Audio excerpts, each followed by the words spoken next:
নমস্কাৰ জনাই পুনৰবাৰ সকলোকে মোৰ আজি অন্য এটা ভিডিঅ'লৈ স্বাগতম জনাইছো। আজি আকৌ আমৰ আচাৰ বনাব লৈছিলো, ভাবিলো ভিডিঅ' এটা কৰি আপোনালোককো দেখাও।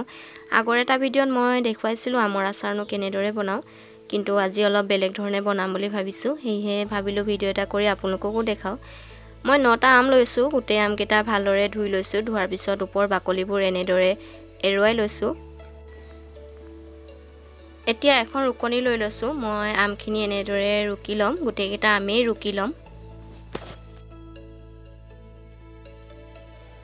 আমখিনি ৰুকা হৈ গৈছে। মই ইয়াতে পৰিমাণ অনুযায়ী নিমখ দি দিছো। নিমখ দি গোটেই আমখিনি ভালদৰে মিহলাই লম। এতিয়া ইয়াতে 15টা মান কেঁচা জলকীয়া লৈ এনেদৰে কাটি দিছো। জলকীয়াখিনি আপোনালোকে পাছত দিবও পাৰে, কিন্তু মই আগতীয়াকৈ দিছো যিহেতু মই ৰুকি লোৱা আমখিনি ৰ'দত শুকুৱাই ল'ম। সেয়ে জলকীয়া কেইটাও লগতে শুকাবলৈ দিম। জলকীয়া, নিমখ আৰু ৰুকি লোৱা আমখিনি ভালদৰে মিহলাই ল'ম।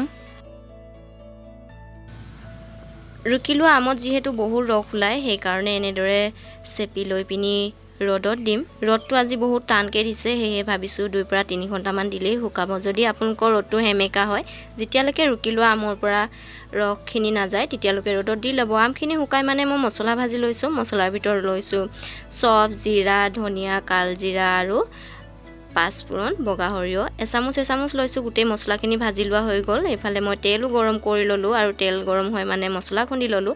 শুকুৱাই লোৱা আমখিনিও শুকালে। এতিয়া মই তেলো ঠাণ্ডা হ'ল, মছলাও ঠাণ্ডা হ'ল, গোটেইখিনি ভালদৰে মিক্স কৰি ল'ম, তেল আৰু মছলাখিনি। জলকীয়া গুড়ি পাউডাৰ দিব পাৰে আপোনালোকে, কিন্তু মই ব্যৱহাৰ কৰা নাই। আৰু ইয়াতে হালধি দিছোঁ। নিমখ মই যিহেতু আগত দিছিলোঁ, সেইকাৰণে আকৌ নিমখ ব্যৱহাৰ কৰা নাই। এয়া দেখিছে মোৰ আমখিনি একেবাৰে শুকাই গৈছে। গোটেইখিনি মছলাৰ লগত ভালদৰে মিক্স হোৱাকৈ মিহলাই ল'ম মই এতিয়া।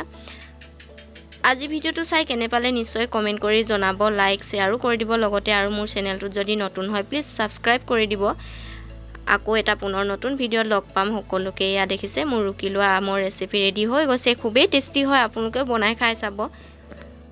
এনেদৰে ৰুকনিত ৰুকি লৈ আমৰ আচাৰ বনালে বেছি তেলৰ প্ৰয়োজন নহয়। এয়া দেখিছে নিশ্চয় আপোনালোকে, আৰু আপোনালোকেও বনাই খাই চাব, খুবেই টেষ্টি হয়।